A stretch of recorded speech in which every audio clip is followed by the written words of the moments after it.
Hello, everyone, and I would like to introduce Fernanda. Hi everyone. Yes, Fernanda is one of my students at City University. She is a physical therapist, and today we will talk about um, Mexico healthcare system. Mexico, like many other countries, face unique challenges and has developed its own approach to healthcare delivery and management and technology. And Fernanda, can you describe the structure of Mexico's healthcare system to us? Okay, so just generally speaking, it can be divided in two parts, the Okay. public and the private sector. And more for the public sector, there are a lot of more components of it. Mm-hmm. But yeah, generally it's just those two. Okay. And also, um, what are um, you just talked about two components and of Mexico healthcare system. How do they, I want to say, interact? Okay, so at least speaking for the public part, Mhm. there are three parts, three components or Mhm. places where you can attend. Um, they are IMSS, ISSSTE, and INSABI. The Oh, wow. first one is for all employees, but Okay. any employee.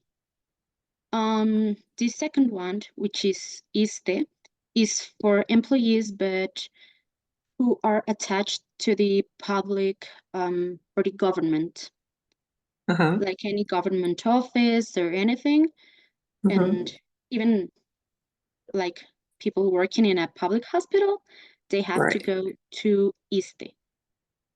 Okay. So that's a type of health insurance. Type of health insurance. Yeah, Okay. Okay. yeah. Okay. IMSS is to health insurance.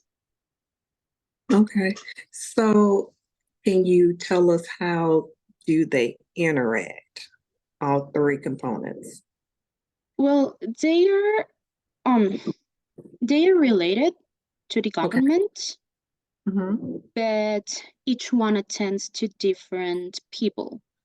Okay. Like in Sabi, which was the last one, is for Uh-huh. all citizens, but they Okay. have a rule there.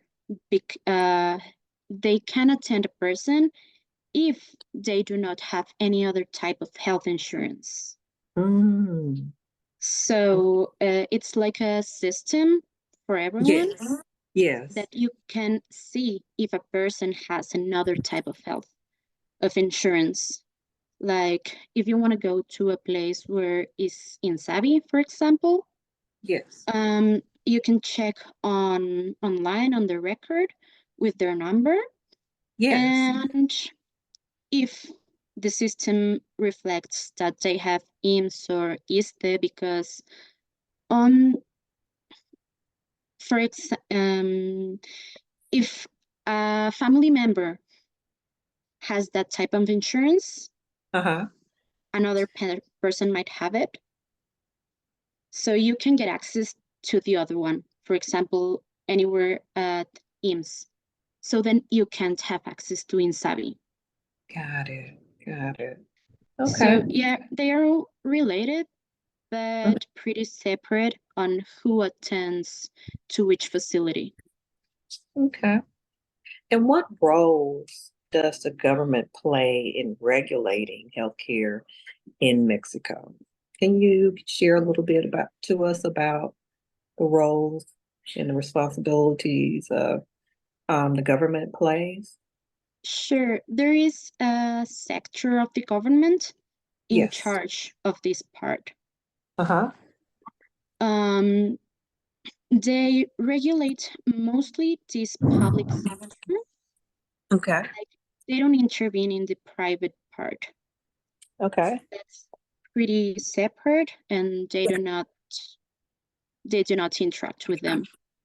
But as Okay. for the public facilities, they are in charge of providing all medicines, Mm-hmm. purchasing them, Mm-hmm.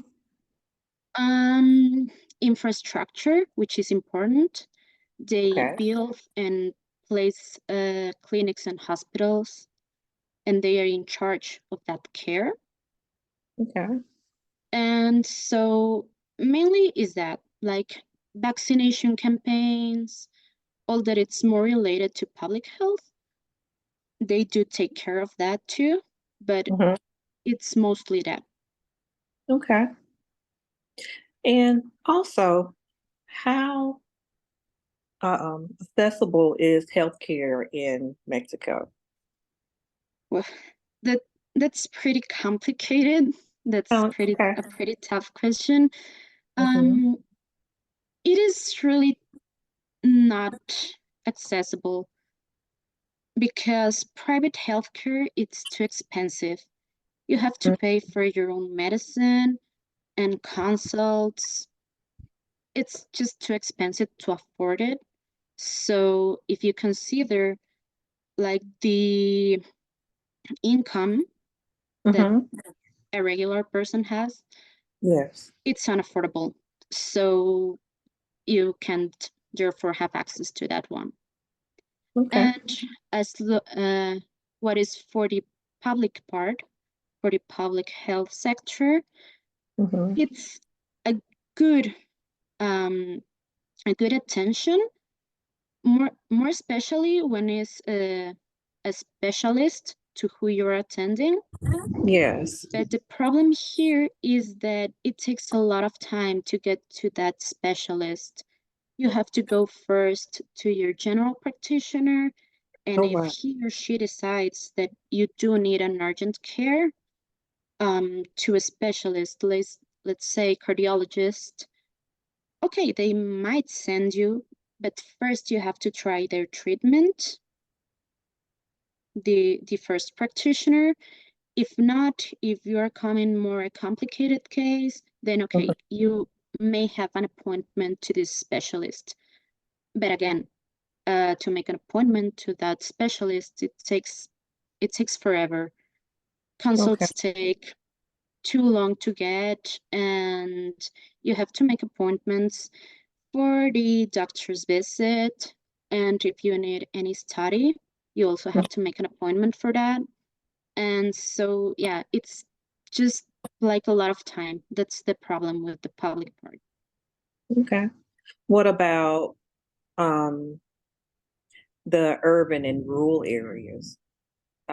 Could you share a little bit about access to healthcare in those areas? Okay, so for urban and rural areas, like Hmm. in urban places, there are hospitals which are specialty hospitals. Yes. So that's not a problem. If anyone needs attention there and they have already been to that process, Hmm. it's easy to get to, like just a matter of minutes of transport. But Okay. in rural areas, they just have a very general practitioner, like small clinics in some places. And Hmm. if it is too small, they even have to travel to the closest one. Got it. So there is So, not enough. okay. And as for those small clinics, they are pretty much unattended, Hmm. mostly because of security issues. Like in some states, there is a lot of violence, and Okay. doctors decide not to attend because of that. Or for women, it's also pretty risky to go to those areas. So Uh, it's a matter of security why those places are unattended. They exist, but um, there is not so many practitioners attending those people. okay. So what about, does those areas or have like access to telehealth, telemedicine? No, No. no. That's yeah, that's another important part too because um, a lot of places like hospitals and public hospitals, do have a system, especially for health records, so it's shareable. But in rural areas, there isn't. They still keep like handwritten notes because either there is no internet, no connection, or there is just they don't want to get electronic system. Ah, And as for telehealth and everything, if it yes. was some sort of video chat, again, the problem is connectivity. Okay. So yeah, it's pretty complicated, that part. Pretty complicated. Okay. Okay. So let's see. Can you also talk about um, what are some of the major challenges facing Mexico's healthcare systems, and are they? And also, could you share with us? Are they up to date on their technology? Okay, so there are a lot of challenges that could be Hmm. mentioned, like security being one of them, Hmm. because it is a big obstacle. There is also a problem of lack of medicine. Mm. So yeah, that's that's something that we all struggle Yeah. because the hospital that is supposed to attend you does not have the medicine. The private sector has it, and so you have to pay for it. It is a right and it should be provided by the Mm-hmm. government, but Yes. it's not available. So that's another problem, another big challenge, Mm-hmm. the accessibility of to medicine, um, the wait time for any appointment is Mm-hmm. also a problem. And in this area, I would like to mention that Mm-hmm. keeping those appointments is really hard, and I think it's why it is important a system, because Yes. people have to remind when is their appointment, Okay. because there is no system to give a reminder to the patient like, hey, you have your appointment the next week, for example. You have to go, Mm-hmm. um, check whenever there is any space and availability, and you have to remember it. Ah. But if the practitioner can't attend to that appointment, Mm-hmm. the patient has no way to know the doctor is not coming. Oh, So wow. a communication system is very important too, and it's not really used yet, which is concerning because of this part. Like communication is really important, I believe, and not having a solution for this issue Mm-hmm. is a concern. Okay. Okay. Okay. So here's my next question. How does Mexico address issues of affordability and I want to say like insurance coverage for its citizens? Okay, so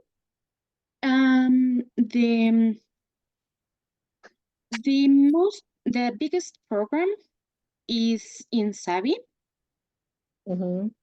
which is one of the parts or components of the public sector. Mm-hmm. The government just changed it because it had a different name previously. But yeah, Mm-hmm. the purpose of it is to give access to anyone who does not have a health insurance, either private or public. And Mm-hmm. so anyone can get attended in here, no matter any income, work, situation, place. It's supposed to be more universal. Ah, And there is another program, they just started it. yes. In Spanish, it's called Mega Farmacia. So it is a pharmacy just one, providing all medicine to all of the facilities or Oh, wow. public facilities. But this program just launched. So far, it hasn't been, the medicine requested hasn't been available. Mhm. So it's still inefficient. The idea, I believe it's pretty great. It should work well, but so far it hasn't. And the same goes for Insabi. Okay. Like there is still a lack of medicine and a lot of wait time. And so yes, you can have attention here, but you have to know that there is a problem of, or there are problems related to this. Got it. Okay. Okay. So the issues are lack of communication, medication, and the healthcare costs, right? Um, yes, yes, and the waiting times. And wait times. Okay. Okay. So I wanted to say how does Mexico healthcare systems compare to those other countries, particularly I want to say the neighboring the neighboring ones. So, what are your thoughts about that? Well, it depends on who you compare. Okay. For example, if you compare it to the USA, Mm-hmm. it's pretty different, mostly because of technology advances and the use of it. Mm-hmm. Like there is a huge difference there. Okay. But if you compare to the countries like more on the south, it's pretty similar. We tend to struggle with the similar issues. So it really depends. Like if you go to the USA, Canada, and Mm-hmm. it's pretty different. And if you go to the south, it could be similar. Okay. Okay. And lastly, can you discuss with us any recent reforms or any changes made to Mexico healthcare systems and their impact? Well, when the government changed, they made a lot of reforms. Mm-hmm. Among of those reforms are the ones I already mentioned about Insabi, for example, was previously called Seguro Popular. Mm-hmm. And when they made that change in names, it came with an upgrade and to update systems because there was a lot of people on Seguro Popular who also had IMSS and ISSSTE and other type of insurance. And Mm-hmm. so they had like two two providers, you could say. And so with this reform, they separated it. The government at first tried to make them just one system, like to unify them. It was like, it's the government either way. So it Mm-hmm. should be just one system. You can attend here or there, no matter if you are an employee, a Mm-hmm. government employee, or if you are not working for any reason. It was the idea initially in 2019, 2020, but it turned pretty complicated, especially after COVID and during COVID, that all places were struggling with medical supplies. So in the end, that option just couldn't be managed. Mm-hmm. And so now there is another instance called IMSS Bienestar, which is related to the one that is just IMSS. They regulate all the policies. They are like co-workers, you could say. They work in the same way, but not the same. They're different facilities still. There was also a reform of negotiation of medicines Mm-hmm. on the provider, with the provider, I'm sorry. Mm-hmm. And so they renegotiated all the policies and everything that was involved in the medicine purchase. Mm-hmm. They also reformed that. And this last one, which is the most recent change, is the pharmacy called Mega Farmacia. And so they are supposed to provide all medicine to all facilities in all over Mexico. They can send it. They are like one big place, having all the medicines there with the temperature needed, like everything is controlled. And whenever any facility, either urban or rural, can call and say, I need this medicine, and they should be able to send it. Got But it just started in December, this past December. Okay. Okay. It's still a Okay. project. So as you're a physical therapist, right? And so can you, talk about more like your challenges and how you overcome your challenges with, with your contracts, your patients, and, especially with these new healthcare reforms. Can you share a little bit about, your experience as a therapist? Yes, totally. It depends on the area. If you're in the private area, I would really love to see more people using an electronic system. We are still beyond using them. Um, Most people just do the regular use of handwritten notes. Mm-hmm. So I would really love to see that one used. And talking, because I have experience in both areas, luckily.